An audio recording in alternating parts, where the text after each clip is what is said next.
बिस्मिल्लाहिर्रहमानिर्रहीम। उस कोठी पे काम करते हुए मुझे आज दूसरा दिन था और बेगम साहिबा की खास तौर पर मुझे ये ताकीद थी कि मैं घर के साथ वाली कोठी पर भी नजर रखूं, क्योंकि साथ वाली कोठी भी उन्हीं की मलकियत थी। वहां पर किसी की भी रिहाइश नहीं थी। जब भी बेगम साहिबा की बात पर दिल ही दिल में झुंझला गया था, मगर मालिकों की बात पर अमल करना भी जरूरी था।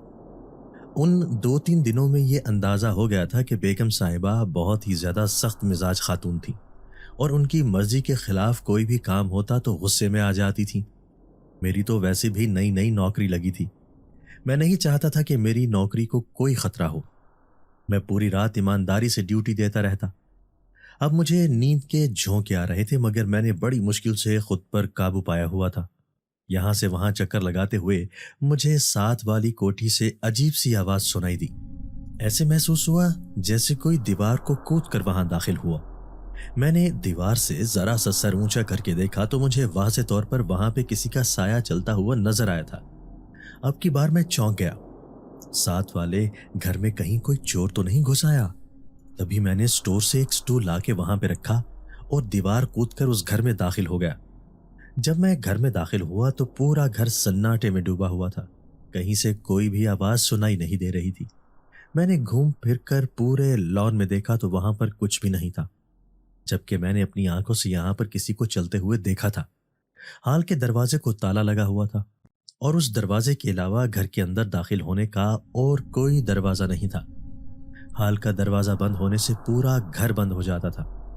इससे मुझे अंदाजा तो हो गया कि जो कोई भी था शायद मुझे यहाँ पर आता देखकर भाग गया और फिर मैं भी वापस पलट आया था।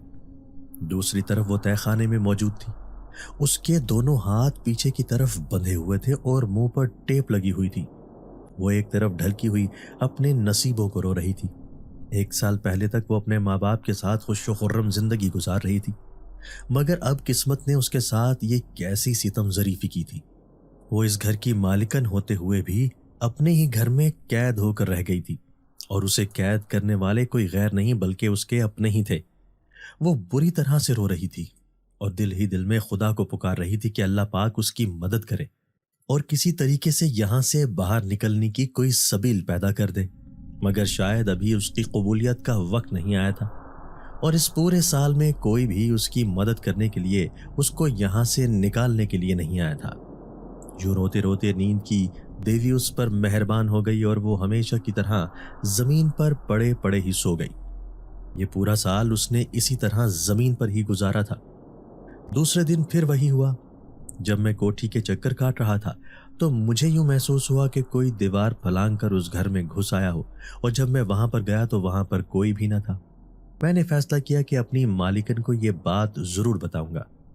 जब मैंने अपनी मालिकन को यह बात बताई तो उनके चेहरे पर वाज़े तशवीश के साए लहराने लगे और वो परेशान हो गई। क्या तुमने सच में वहां पर किसी को देखा? कौन था वो? बेगम साहिबा, मैं चेहरा नहीं देख सका, बस मैंने किसी का साया देखा था और जब मैं वहां पर गया तो वहां पर कोई भी नहीं था और हाल के दरवाजे पर मोटा सा ताला लगा हुआ था, जिससे मुझे अंदाजा हो गया कि कोई उसके अंदर दाखिल नहीं हुआ। बस जो कोई भी था वो सेन में ही कूदा और मुझे देखकर वो शायद वहां से रफू चक्कर हो गया। मालिकन काफी परेशान नजर आने लगी थी। अब उन्होंने मेरी ड्यूटी पहले से ज्यादा सख्त कर दी थी। यूं तो वो बहुत ही ज्यादा सख्त खातून थी और मुझे तो ये नौकरी बहुत ही ज्यादा मुश्किलों से मिली थी और मैं किसी भी सूरत इस नौकरी को अपने हाथ से खोने नहीं दे सकता था। मैं 4 बहनों का इकलौता भाई था और मेरा ताल्लुक बहुत ही गरीब खानदान से था। मैं अभी खुद तालीम हासिल कर रहा था जब मेरे अब्बा की वफात हो गई और वो हम सबको अकेला रोता हुआ छोड़कर हमेशा के लिए इस दुनिया से रुखसत हो गए। और अब माँ और 4 बहनों का मैं ही सहारा था। अब उनकी तमाम तर उम्मीदों का मैं ही महवर था। मेरी तालीम भी वाजिबी ही सी थी। मैं बीए कर रहा था और अभी तो मेरा बीए भी मुकम्मल नहीं हुआ था जब अब्बू की अचानक मौत ने मुझे बौखला कर रख दिया और मैं मेहनत मजदूरी करके अपना और माँ और बहनों का पेट पालने लगा। मुझे पढ़ाई का बिल्कुल वक्त नहीं मिलता था और ना ही अब मेरा पढ़ाई में मन लगता था। मैं अगर कुछ पढ़ता भी तो मुझे कुछ याद नहीं होता था। यूं भी मुझे अंदाजा हो गया कि मैं अब चाहकर भी कभी भी पढ़ नहीं सकूंगा। लेकिन उसके बावजूद घर वापस आकर मैंने पढ़ाई करने की बहुत कोशिश की, क्योंकि जानता था कि अब्बू की यही ख्वाहिश थी। وہ مجھے پڑھا لکھا کر کسی قابل بنانا چاہتے تھے، مگر اب میرے لیے یہ کام بہت زیادہ مشکل ہو چکا تھا، اور دن بھر مزدوری کرتے رہنے کے بعد جب گھر لوٹتا تو ویسے بھی مجھ میں اتنی ہمت نہیں بچتی تھی کہ میں کوئی اور کام کر سکوں۔ پھر اپنے ایک دوست کی مدد سے مجھے اسی کوٹھی میں چوکیداری کی ڈیوٹی مل گئی تھی۔ میرا کام رات کو اس کوٹھی میں ڈیوٹی دینا ہوتا تھا، اور پوری رات میں جاگتا رہتا تھا، اور صبح ہوتے ہی بیگم صاحبہ مجھے اپنے گھر جانے کی اجازت دے دیا کرتی تھی۔ مگر اوور ٹائم کے چکر میں آدھا دن یہاں پر گزارتا تھا تاکہ مجھے تنخواہ کی مد میں زیادہ رقم مل سکے، اور پھر دن کو 12 بجے میں اپنے گھر چلا جاتا اور 6 گھنٹے نیند پوری کر کے میں دوبارہ واپس آ جاتا تھا۔ یوں میرے گھر کا گزارا بھی اچھا خاصا چلنے لگا تھا۔ انہی دنوں ہمارے محلے میں ایک نئی فیملی آ کر شفٹ ہو گئی تھی۔ وہ 2 بہنیں تھیں اور بے تحاشا خوبصورت تھیں۔ ایک دن جب میں کوٹھی سے کام کر کے واپس جا رہا تھا تب میرے راستے میں اس سے ملاقات ہوئی، اور میں نے اسے دیکھا تو دیکھ کر نظر ہٹانا بھول گیا، کیونکہ وہ بے تحاشا خوبصورت لڑکی تھی اور اس کا چہرہ دھوپ کی شدت جیسے ٹمٹما رہا تھا اور اس کی خوبصورتی میں اضافہ کر رہا تھا۔ جلدی میں نے اپنی نظروں کا زاویہ بدل لیا اور اپنے گھر میں آ گیا۔ میں اس کے بارے میں کچھ نہیں جانتا تھا کہ وہ لڑکی کون تھی، لیکن اپنے محلے میں اس کی موجودگی مجھے حیران کر گئی تھی۔ تبھی شام کو باتوں باتوں میں مجھے بہن سے پوچھنے پر معلوم ہوا کہ وہ لوگ کچھ دن پہلے ہی ہمارے محلے میں آ کر شفٹ ہوئے تھے، اور وہ 2 بہنیں تھیں۔ ان کا بھائی نہیں تھا۔ ان کے ابو ایک آفس میں کلرک تھے اور ماں گھر پہ کپڑے سلائی کر کے یوں محنت مزدوری کر کے اپنا گزارا کر رہی تھی۔ تب میری دونوں بڑی بہنوں نے فیصلہ کیا کہ وہ آنٹی کے پاس جا کر سلائی سیکھیں گی تاکہ وہ بھی گھر بیٹھ کر سلائی کر کے کچھ نہ کچھ رقم بچا سکیں۔ اس طرح سے اماں کی بھی یہ پریشانی آدھی دور ہو جائے گی کہ وہ اپنی 4 بیٹیوں کو کس طرح سے اتنا جہیز بنا کے دیں گی، کیونکہ آج کل جہیز کے بغیر تو کوئی بھی لڑکی کو رخصت کرا کے گھر نہیں لے جاتا۔ جو بھی رشتہ آتا ہے سب سے پہلا سوال یہی ہوتا ہے کہ لڑکی جہیز میں کیا لے کر آ رہی ہے۔ اس وجہ سے میری امی پریشان بھی رہتی تھی۔ میں ہمیشہ انہیں دلاسا دیتا اور کہتا کہ اللہ کے ہاں دیر ہے اندھیر نہیں، اور دنیا میں اچھے برے ہر طرح کے لوگ پائے جاتے ہیں، اس لیے اللہ کی رحمت سے کبھی بھی انسان کو نا امید نہیں ہونا چاہیے۔ میری باتوں کا کچھ حد تک امی پر اثر ہوتا تھا، اور پھر کچھ وقت کے بعد وہ پھر سے پریشان ہو جاتی۔ میں تو جیسے اپنا دل اس لڑکی کو دیکھتے ہی اس پر ہار گیا تھا۔ اس کا نام کنزا تھا اور وہ BA فائنل ایئر کی اسٹوڈنٹ تھی۔ میں امی سے اس کے بارے میں بات کرنا چاہتا تھا، مگر میں جانتا تھا کہ 2 بڑی بہنوں کے ہوتے ہوئے یہ بات کرنا غیر مناسب ہے، اور ویسے بھی میں کوئی اتنی خاص نوکری تو نہیں کر رہا تھا جو اس کے ماں باپ آرام سے اس کا ہاتھ میرے ہاتھ میں تھما دیتے۔ مجھ پر 4 بہنوں کی ذمہ داریاں تھیں، اور میں ایسے میں تو ایسی بات سوچ بھی نہیں سکتا تھا۔ اس لیے میں نے اپنے جذبات کو دل ہی میں سلا دیا اور اپنے دل کو سمجھا لیا کہ ابھی مجھے ان سب چکروں میں نہیں پڑنا، اور نہ ہی مجھے اب مزید اس لڑکی کے بارے میں سوچنا ہے۔ میں جس کوٹھی میں کام کرتا تھا وہاں پر بیگم صاحبہ ملازموں کے ساتھ اکیلی ہی ہوتی تھی۔ وہ روزانہ صبح ایک بیگ لے کر 7 والی کوٹھی میں غائب ہو جاتی تھی، اور کبھی گھنٹے بعد تو کبھی 2 گھنٹے بعد واپس آ جاتی تھی۔ میں اکثر یہ دیکھ کر حیران ہوتا تھا کہ وہ خالی گھر میں کیا کرنے کے لیے جاتی ہے، مگر میں ملازم تھا اور میں ان سے اس بارے میں سوال نہیں کر سکتا تھا۔ گھر کے باقی ملازموں سے جب میری اچھی خاصی دعا سلام ہو گئی تو جب میں نے ان سے یہ بات پوچھی تو وہ بھی میری طرح اس بات سے لا علم تھے، مگر میرے دل میں اس بات کا تجسس پھیل گیا تھا کہ آخر کو بیگم صاحبہ روزانہ اس بیگ میں کیا ڈال کر لے جاتی ہیں، اور اتنی دیر وہ اکیلے گھر میں کیوں گزارتی ہیں۔ بڑے صاحب زیادہ تر ملک سے باہر رہتے تھے، کیونکہ یہاں پر کاروبار بیگم صاحبہ سنبھالتی تھی، اور اسی بزنس کی برانچ انہوں نے دبئی میں بھی کھولی ہوئی تھی، اور بڑے صاحب دبئی میں بزنس سنبھالتے تھے۔ بیگم صاحبہ کا ایک بیٹا تھا جو کہ امریکہ میں تعلیم حاصل کر رہا تھا۔ یہ 7 والا گھر دراصل اس کے دیور کا تھا۔ ان کے دیور اور دیورانی ایک بار کسی شادی پر جا رہے تھے، راستے میں ان کا ایکسیڈنٹ ہوا اور ان دونوں کی موت واقع ہو گئی، اور ان کی ایک ہی بیٹی تھی جو کہ نہ جانے کہاں چلی گئی۔ اس کے بارے میں کسی کو کوئی خبر نہیں۔ بیگم صاحبہ کا کہنا تھا کہ وہ ایک لڑکے کو پسند کرتی تھی، اور اس نے جب میرے سامنے اس لڑکے سے پسندیدگی کا اظہار کیا تو میں اس لڑکے سے ملی۔ وہ مجھے آوارہ اور کافی حد تک لوفر محسوس ہوا تھا، और मुझे उससे मिलकर अंदाज़ा हुआ कि वो शायद हमारी बेटी की दौलत की वजह से इसके साथ शादी करने की कोशिश कर रहा है। मगर अलीना बीबी ने बेगम साहिबा की एक भी नहीं सुनी थी और रात के अंधेरे में वो गायब हो गई। बेगम साहिबा का कहना था कि वो उसी लड़के के साथ घर से भाग गई है और उसके साथ उसने शादी कर ली है। उसके शायद वो शर्म के मारे अब दोबारा घर नहीं आई। अलीना बीबी का बेगम साहिबा के बेटे के साथ बहुत पहले रिश्ता हो चुका था। उनका बेटा इसी गम की वजह से अब वापस ही नहीं आ रहा। उसे अपनी मंगेतर की बेवफाई का बहुत ही ज्यादा दुख था। जब भी 1 साल होने को आया, वो वापस आने का नाम ही नहीं ले रहा, वरना इससे पहले तो वो साल में 2-3 चक्कर लाजमी लगाता था। ये सारी बातें मुझे उस घर के मुलाजिम की ज़बानी मालूम हुई थी और यह सुनकर मुझे बहुत अफसोस हुआ। तब मैंने उससे पूछा कि क्या किसी ने अलीना को ढूंढने की कोशिश नहीं की। मुलाजिम कहने लगा, क्यों नहीं, बड़े साहब यहाँ पर आए और उन्होंने बहुत ही ज़्यादा भाग दौड़ की और पुलिस में रिपोर्ट दर्ज करवाई। उस लड़के के बारे में भी छानबीन करवाई जिसका बेगम साहिबा ने बताया था। मगर उस लड़के का कहना था कि अलीना बीबी उसके साथ नहीं है और वो अलीना बीबी को नहीं जानता। वो तो सिरे से अलीना बीबी को पहचानने से ही मुकर गया था। पुलिस ने जब उसकी बहुत ज्यादा छितरौल की, मगर वो इस कदर ढीठ निकला कि इतनी मार खाने के बावजूद भी उसने अपनी जबान नहीं खोली और वो एक ही बात कहता रहा कि वो अलीना बीबी को जानता ही नहीं है, वो तो पहली बार ये नाम सुन रहा है। पुलिस ने भी बहुत ज्यादा अलीना बीबी को तलाश करने की कोशिश की, अखबार में भी उनकी तस्वीरें दी गई, मगर उनका कुछ पता नहीं चला कि वो कहाँ पर हैं। अब मुझे इस मामले में दिलचस्पी पैदा हो रही थी और मैं ये सोचने पर मजबूर हो गया था कि ना जाने वो लड़की किसी मुसीबत में मुब्तला ना हो गई हो। अल्लाह जाने कि वो बेचारी इस वक्त कहाँ होगी। उस दिन मेरी तबीयत खराब थी और मैं सुबह छुट्टी लेने के लिए जब बेगम साहिबा के पास गया तो वो कहने लगी कि क्या अब भी घर में कोई दाखिल होने की कोशिश करता है। तब मैंने उन्हें बताया कि उसके बाद मुझे ऐसी कोई आवाज़ सुनाई नहीं दी।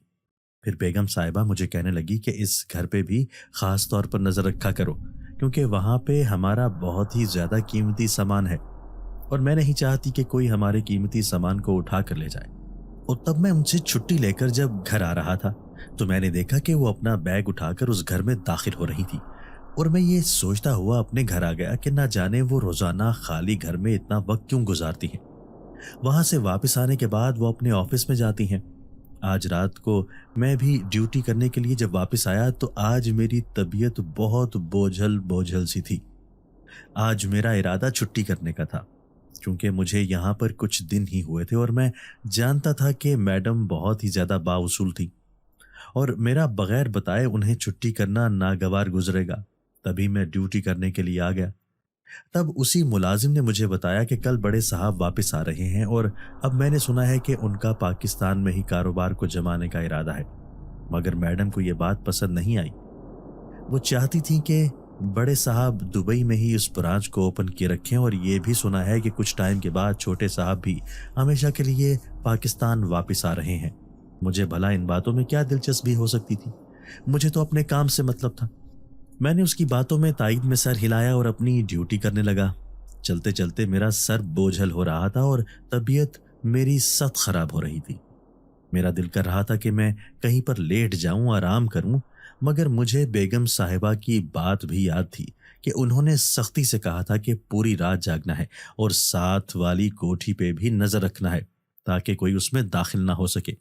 इसमें भी हमारा बहुत ही ज्यादा कीमती सामान है और अगर कोई गड़बड़ हो जाती तो फिर मेरी मुसीबत आ जाती। नौकरी तो जाती ही जाती, उसके साथ साथ जो बेगम साहिबा मेरी क्लास लेती वो अलग मामला था। और तभी मैंने बेगम साहिबा को कमरे से निकलते हुए देखा। सख्त सर्दी में वो अपने गिर्द शाल लपेटे मेरे पास आईं।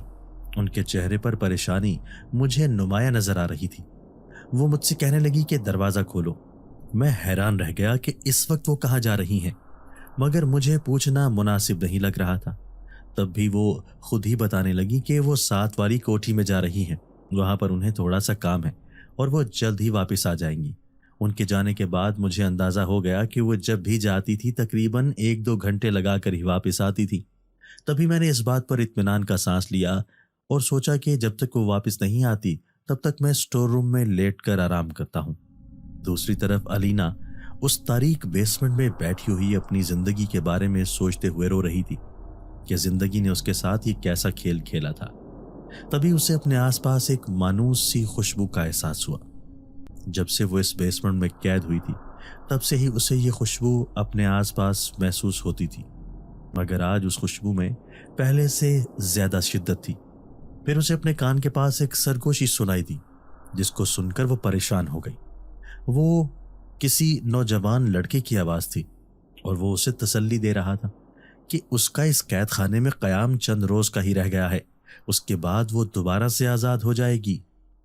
अलीना ने आगे पीछे मुड़कर देखा। अब उसके चेहरे पर खौफ साफ तौर पर नजर आ रहा था। तभी वो आवाज दोबारा सुनाई दी कि परेशान मत हो, तुम्हारी कैद के दिन बस थोड़े ही वक्त के लिए रह गए हैं। अल्लाह किसी भी इंसान पर उसकी बर्दाश्त से ज्यादा बोझ नहीं डालता। तुम भी परेशान मत हो, जल्द ही तुम यहां से आजाद हो जाओगी। मगर तुम हो कौन? सामने आकर बात क्यों नहीं करते?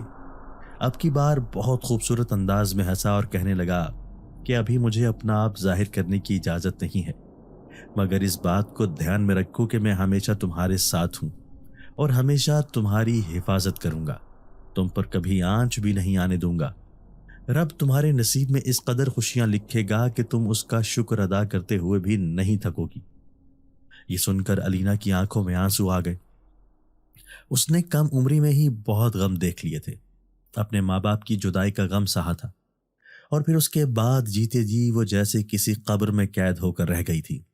मगर उसे उस आवाज से भी डर महसूस हो रहा था कि बोलने वाले की आवाज तो सुनाई दे रही थी मगर वो नजर नहीं आ रहा था। ये बात अलीना को खौफ में मुब्तला कर रही थी। तभी उसे दरवाजे के आसपास खटखट की आवाज महसूस हुई तो वो समझ गई कि यहाँ पर कोई आ रहा है और उसके पास नजमा बेगम के अलावा और कौन आ सकता था। मगर वो तो अमूमन सुबह उसके पास आती थी, उसको जिंदा रखने के लिए उसके लिए खाने पीने का सामान लेकर आती थी। मगर ये रात का वक्त था और वो रात के वक्त यहाँ पर क्यों आ रही थी? ये सोचकर अलीना के चेहरे पर परेशानी के असरात फैल गए थे।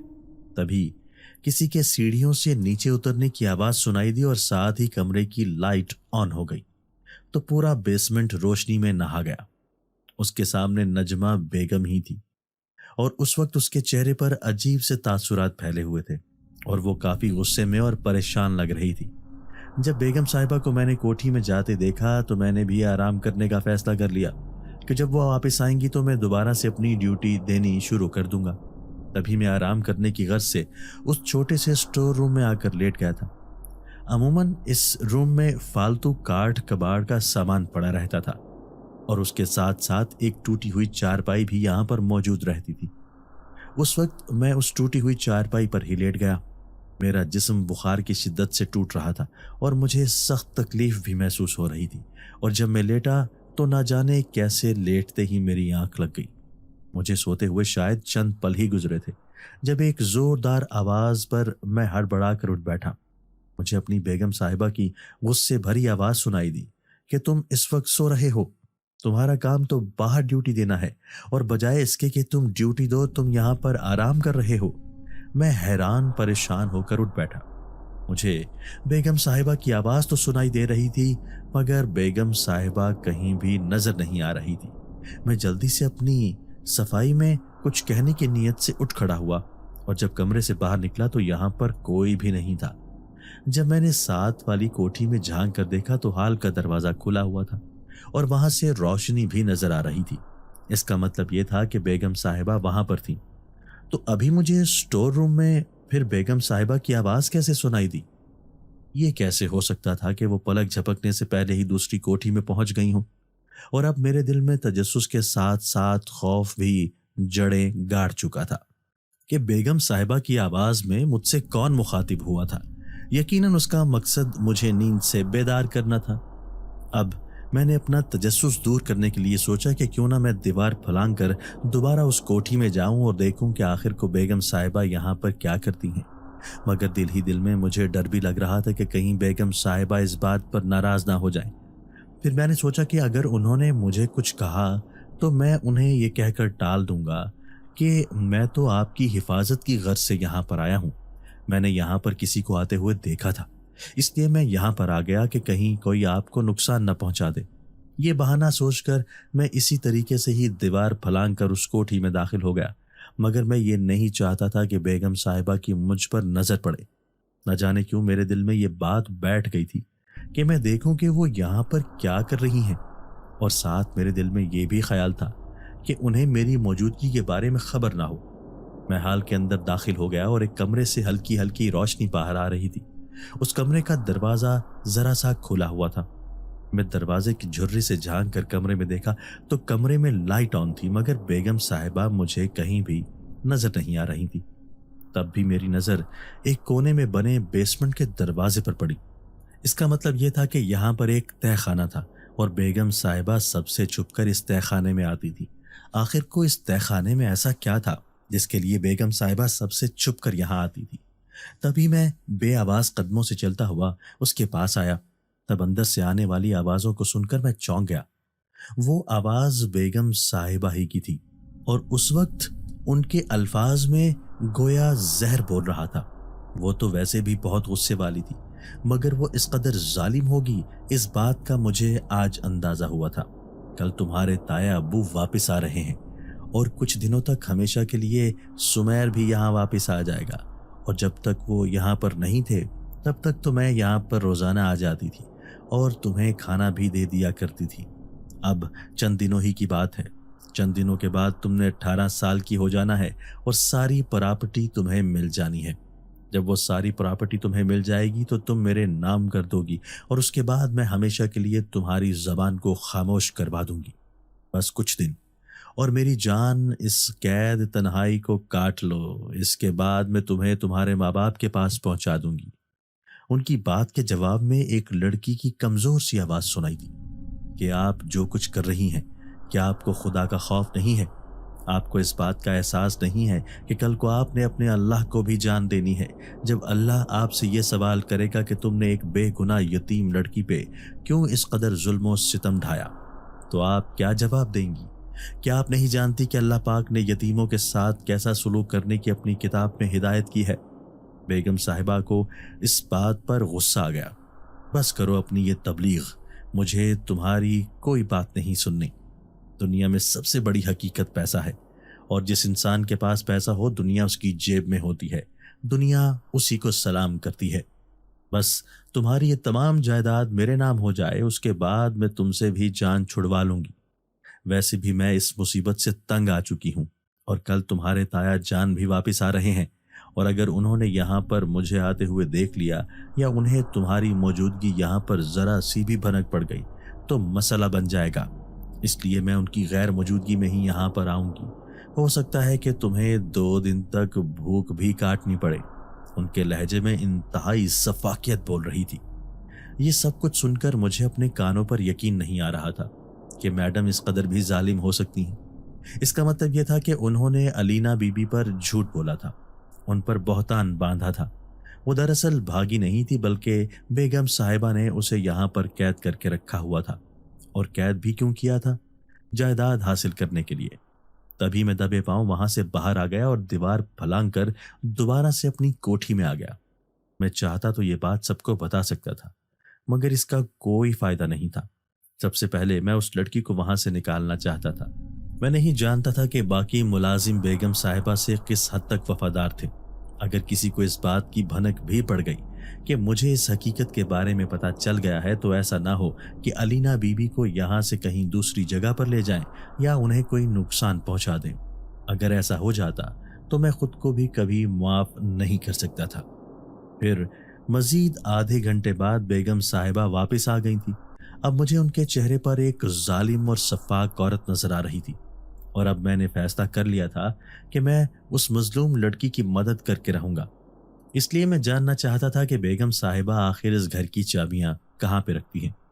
जब वो कमरे में गईं तो मैं फासला रखकर उनके कमरे की खिड़की से झांक कर देखने लगा। उन्होंने वो चाबियां एक दराज में लापरवाही से डाल दी थी। वैसे भी उनके कमरे में कोई भी आता जाता नहीं था, और इस घर में तो कोई भी नहीं जाता था, और उन्हें किसी से कोई खतरा भी नहीं था। तभी तो उन्होंने वो चाबियां इस तरह लापरवाही से दराज में डाल दी थी। जब उनका बेटा या शौहर घर होगा, जाहिरी सी बात थी तब वो इस चीज़ का ख़ास तौर पर ध्यान रखेंगी कि कोई वहाँ पर ना जाए। अब मुझे समझ आ गई थी कि वो क्यों अपने शौहर के वापस आने पर गुस्सा हो रही थी। अगले दिन बेगम साहिबा सुबह ही सुबह बड़े साहब को लेने के लिए एयरपोर्ट की जानिब रवाना हो गई थी और बाकी मुलाजिम भी अपने अपने कामों में मसरूफ थे। तब मैंने अपने चारों तरफ देखा, कोई भी मुलाजिम मेरी तरफ मतवज्जे नहीं था। मैं चुपके से बेगम साहिबा के कमरे में दाखिल हुआ और उस दराज से वो चाबियां निकाल कर अपनी जेब में डालकर बाहर आ गया। और 12 बजे मेरी ड्यूटी का वक्त खत्म हो जाता था और मैं जानता था कि बेगम साहिबा को आने में मजीद वक्त लग जाएगा। मेरे पास अभी बहुत सारा वक्त बाकी था। जैसे ही 12 बजे तो मैं घर से बाहर निकल आया, मगर मेरा रुख अपने घर में जाने के बजाय उस कोठी की तरफ था। उस कोठी में दाखिल होते ही मैंने अंदर से कुंडी लगा दी थी और फिर बाकी का काम मेरे लिए आसान था। जब मैं उस तहखाने में पहुंचा तो सामने ही एक दुबली पतली सी लड़की मौजूद थी, जिसके कपड़े गर्द आलूद हो रहे थे और बहुत ही ज्यादा कमजोर थी, जिसके बाल बिखरे हुए थे, जैसे बरसों से उसने बाल न सुलझाए हों। जब मैंने कमरे की लाइट ऑन की तो वो मुझे हैरान परेशान होकर देखने लगी।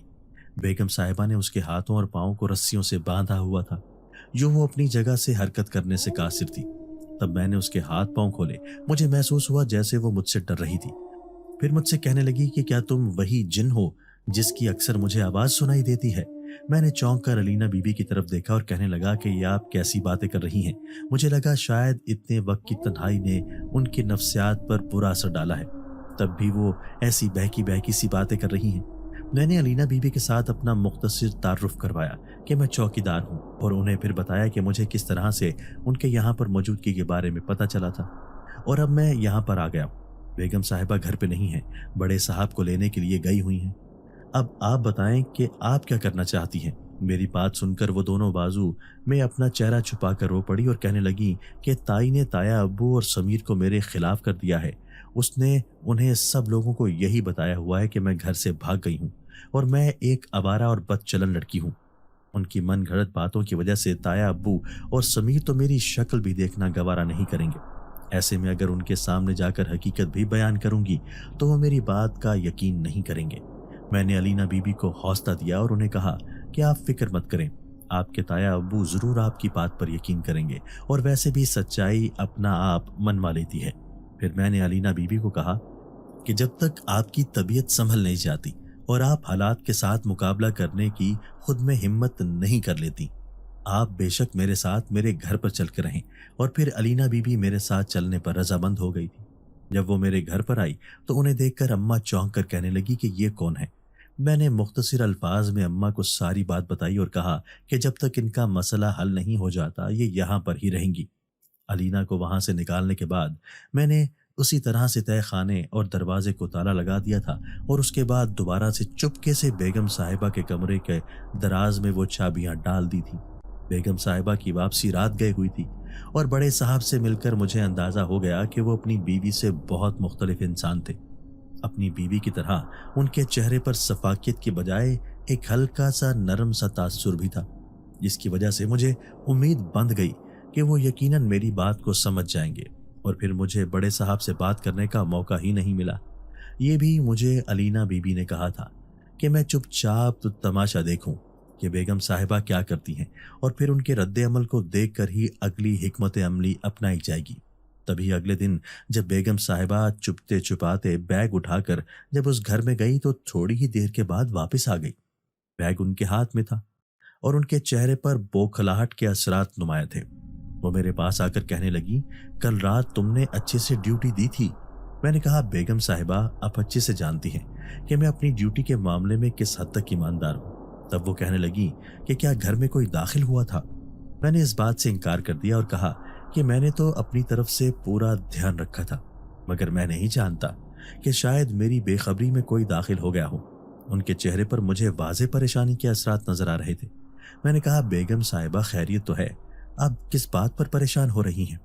उन्होंने मुझे चौंक कर देखा और कहने लगी, नहीं कुछ नहीं, मैं बस एक बात सोच रही थी।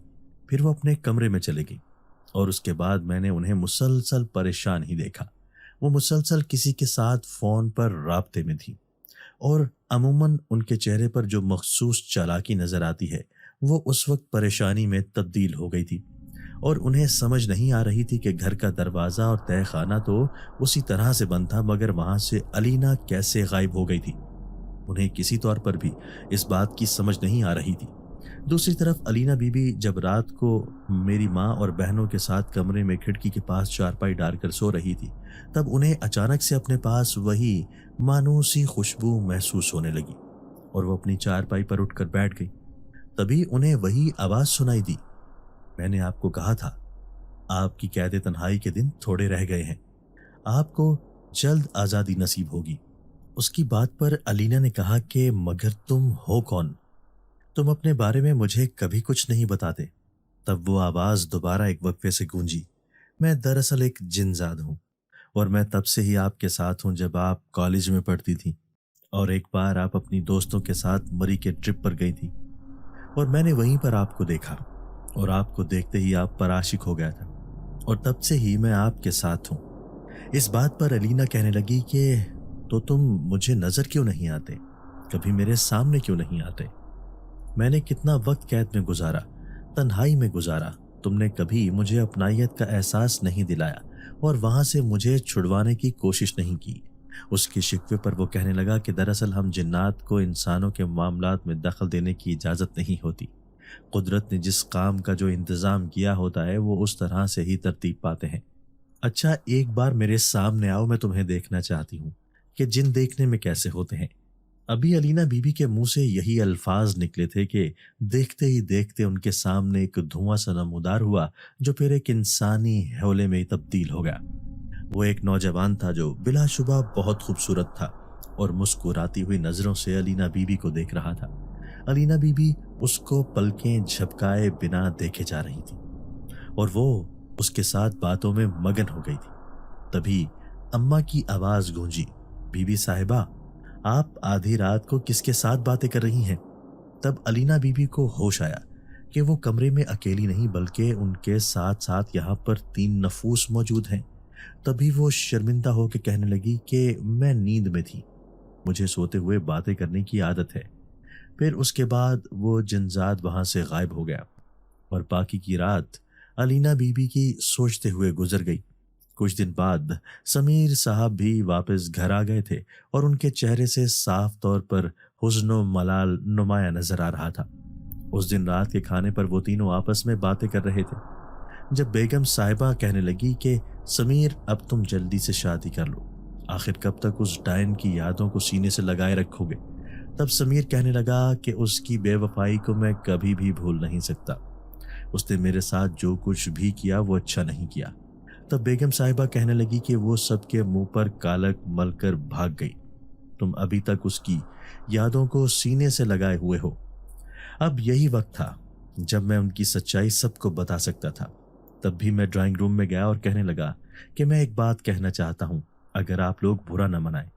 تو پھر میں نے جو کچھ اپنی آنکھوں سے دیکھا تھا وہ سب کچھ بڑے صاحب اور سمیر کے سامنے بتایا تو انہیں گویا اپنے کانوں پر یقین ہی نہیں رہا تھا، اور بیگم صاحبہ کا چہرہ بھی لٹھے کی مانند سفید پڑ گیا تھا۔ وہ سوچ بھی نہیں سکتی تھی کہ ان کا راز یوں کھل جائے گا۔ سمیر اور بڑے صاحب کسی طور پر میری بات پر یقین کرنے کو تیار نہیں تھے۔ میں انہیں اپنے گھر لے آیا اور جب انہوں نے علینا بی بی کو اپنی آنکھوں کے سامنے دیکھا اور جب انہیں ساری بات علینا بی بی نے بتائی اور ان کی حالت بھی اس بات کی گواہی دے رہی تھی کہ جو کچھ کہہ رہی ہیں سچ کہہ رہی ہیں، ان کی آنکھوں کے نیچے ہلکے گالوں کی ابھری ہوئی ہڈیاں اور شکستہ شخصیت وہ کہیں سے بھی پرانی علینا بی بی نہیں لگ رہی تھی۔ ان کے تایا جان نے انہیں سینے سے لگایا اور کہنے لگے کہ میری بیٹی پر اس قدر ظلم ہوتا رہا اور میں بے خبر رہا، اور یہ کتنے افسوس کی بات ہے کہ یہ سب کچھ کرنے والی کوئی اور نہیں بلکہ میری ہی عزیز ترین ہستی ہے جس نے میری بیٹیوں جیسی بھتیجی کو اتنی تکلیف دی۔ آخر تم نے ایسا کیوں کیا؟ بڑے صاحب بیگم صاحبہ سے مخاطب تھے۔ بیگم صاحبہ جو مجھے غصے سے دیکھ رہی تھی اب جیسے پھٹ پڑی۔ وہ کہنے لگی کہ میں ایک غریب گھرانے سے تھی، جب میں بیاہ کر اس گھر میں آئی تو آپ کی ماں نے مجھے غریبی کے تانے دینے شروع کر دیے، اور کچھ سال بعد جب آپ کے چھوٹے بھائی کی ایک امیر خاندان میں شادی کی گئی تو سارا دن آپ کی اماں اس کی امیری کے اور اس کے حسن کے قصیدے ہی پڑھتی رہتی تھی، جبکہ مجھے ہر وقت کمتر ہونے کے اور غریب ہونے کے طعنے ملتے رہتے تھے۔ یہ وجہ تھی کہ مجھے اس کی ماں سے نفرت ہو گئی تھی، اور میں چاہتی تھی کہ میرے پاس بھی اس قدر دولت ہوتی تو میں کبھی بھی میری ساس مجھے اس طرح طعنے نہیں دے سکتی تھی۔